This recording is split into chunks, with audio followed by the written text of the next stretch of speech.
At no point did I ever say I hate Ghibli. I said the art style is plain and uninspired. And as to the art style as well, say uninspired. You could in say what it's way? plain, but it's simple because it's animation. So- they need to crank these things out. But Well, that's not an excuse. I think there are animation uninspired. styles that are more detailed. Absolutely. Uninspired is a more subjective thing, but I'm entitled to my. I don't think it was particularly, innovative or groundbreaking. And that to me is that means it's uninspired in that sense. But at no point did I ever say I dislike it. I think it's plain. I think it's adequate, but nothing special. And that's why all the Ghibli kind of AI memes, when I was seeing them all, I was like, yeah, the Ghibli style really is plain. There's nothing that special about it. I think to a very objective person, if you're just going to compare, which I was doing, compare the art styles, the old Miyazaki art style to that one, I think it's pretty clear that one image is superior in terms of overall quality. As you all know, Shadiversity has recently claimed that Studio Ghibli is plain and uninspired, and that this AI image to the right is actually better than the one from Princess Mononoke to the left. Now, of course, Shadiversity just cherry-picked a boring frame from Princess Mononoke, that way he could prove his narrative, that AI is superior to human art. Shadiversity is convinced that this AI image to the right is superior to the hand-drawn art of Miyazaki to the left. Shadiversity believes that this is an objective fact, that if you're disagreeing with him, it's just because you're lying. Now, he also believes that Miyazaki's art in these movies is plain and uninspired. Now, there's another YouTube channel called Matt with 4 T's, and I thought it was really interesting what he had to say about Miyazaki's art. And he has a very different interpretation than Shadiversity. So let's take a listen to what he has to say and contrast that to what Shadiversity has already said. Opening Nausicaa, even before you read the story, you'll be struck by the art. This doesn't look like manga, but it doesn't look like Western comics either. In what becomes kind of a theme here, it's totally unclassifiable. It falls outside of any one tradition of comic art. This is a deeply personal self-expression from Miyazaki. While he'd been working as part of a studio team in animation, with Nausicaa he could finally be alone and communicate directly with his audience. Right away we can see that the paneling departs from manga conventions. While manga typically makes heavy use of long horizontal panels in a clear zigzag reading order, Miyazaki takes advantage of the larger page size of Animage's magazine format to adopt a more dense, horizontal-oriented layout reminiscent of European comics. It's not uncommon to see 10, 11, or even 12 panels on a page.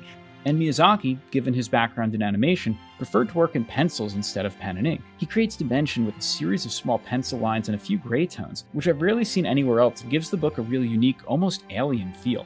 While many manga artists have their assistants draw the backgrounds, as far as I can tell, Miyazaki worked completely alone, and the backgrounds are drawn with the same detailed, fine precision as the characters. Because, as any fan of Miyazaki's films knows, his settings are key to the experience. From ruined cities, mysterious forests, to scorched earth, Miyazaki takes his time to build this world in almost every panel. He adopts that sense of scale and scope from Moebius, but pushes it even further.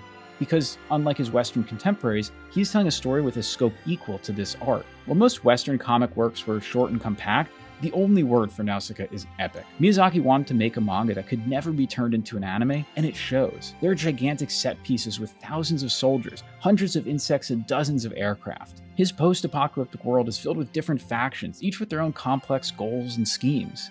So what do you think about the analysis of Miyazaki's art by Shadiversity compared to that of Matt with 4 T's? Now if you go and listen to this whole clip, it's up on Twitter, it's like 10 minutes long, Shadiversity just keeps spamming the words artistic expression over and over again, and he thinks that somehow that makes him smart. It makes it sound like he knows what he's talking about, but when you listen to him and then you juxtapose it to someone like Matt with 4 T's, you can tell that only one of those two people understands art. Now my biggest issue with this tweet that Shadiversity made is how he cherry-picked a very boring frame from Princess Mononoke. Let's go and look at several frames that I think are pretty visually stunning and talk about what makes them so great. Now, one of the most interesting parts about Princess Mononoke is this parasite, which is sort of an allegory for hatred. It's very much like Venom from Spider-Man.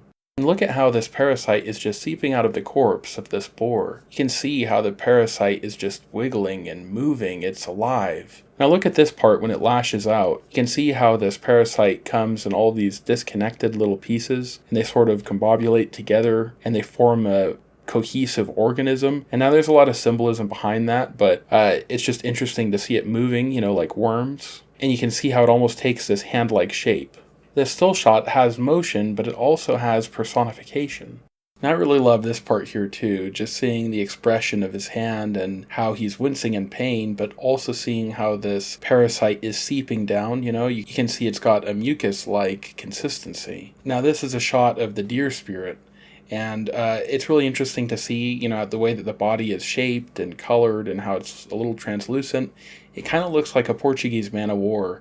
And it's interesting too, because when you look at the tree spirit, which is benevolent, and it is very powerful, more powerful than that evil virus, they actually behave in a very similar way.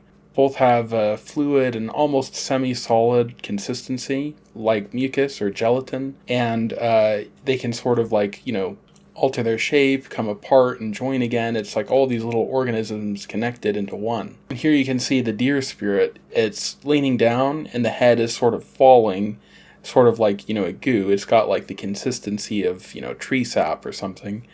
And it's also taking the form of a hand again, which I find really interesting. So, it's got that personification, but also, kind of the drag of gravity pulling down on it. Now, something I realized when I was kind of just going through the film to gather some still shots is I realized how this deer spirit actually is very similar to the moon spirit from Avatar: The Last Airbender. The resemblance is uncanny. You might not realize it the first time you watch Princess Mononoke, but, once you see it, you can't really unsee it. And so when I hear Shadiversity say things like, oh, Princess Mononoke just has this plain anime style, well, I think that actually in many respects, a lot of the elements from Princess Mononoke were actually kind of copied by other animes or other anime-esque creations, like Avatar: The Last Airbender. I don't think that's technically an anime. And I think that these forest sprites also kind of inspired Celebi, which was a Pokemon. I can't guarantee that, but that's just kind of how I see it. And maybe it's just that both of them are kind of derivative of a separate, Japanese forest sprite that I'm not really aware of. I know a decent amount about Japanese folklore and mythology, but that's just kind of how it seems to me. Now, something that Shadiversity has said, which I actually do agree with him on, is that oftentimes Studio Ghibli's art is very simple. These forest sprites from Princess Mononoke, for example, are made out of some very simple shapes. Now, with that being said, I think each of us could actually probably make the necessary shapes which kind of go into the body of one of these forest sprites. You look at the heads and the bodies, these are very simple shapes. But honestly, I don't think that I could draw one of these, let alone imagine this idea. Now, when Shadiversity refers to the art style of Studio Ghibli as plain and uninspired, he's meaning that as an insult, but I actually don't really take it that way. Now, I remember a few years ago, I was passing by a Little Caesars, and I saw this advertisement for a pizza, I'm putting that in quotes, where it was like a pretzel pizza, right? So the crust was made of salty pretzels, and then the sauce was just like nacho cheese. And it was very complex compared to how Italians actually make pizza, which are extremely simple. The sauce is literally just going to be tomatoes and salt. Now, they would have cooked these tomatoes with onions to kind of grab the flavor, but they don't actually put the onion in the sauce. That's it. And while this is very simple, would you rather eat this or the monstrosity that they concocted at Little Caesars? And yes, these fairy sprites are quite simple, yet somehow they convey complex emotion. They're inquisitive, they're maybe a little upset, confused. All of these things all at once, just a few little dots, and these are the emotions that Miyazaki had created. They also look like babies, which kind of strikes something in your heart. And so I would agree with Shadiversity that at times, yes, this art is quite simple, but in a way that's what makes it so complex. Now, one of my other favorite scenes in Princess Mononoke is when they meet this troupe of monkey spirits. And you can see these are also drawn very simply in a way, but they're still quite scary. One of the things that makes Princess Mononoke so fascinating is many of the characters are actually animals.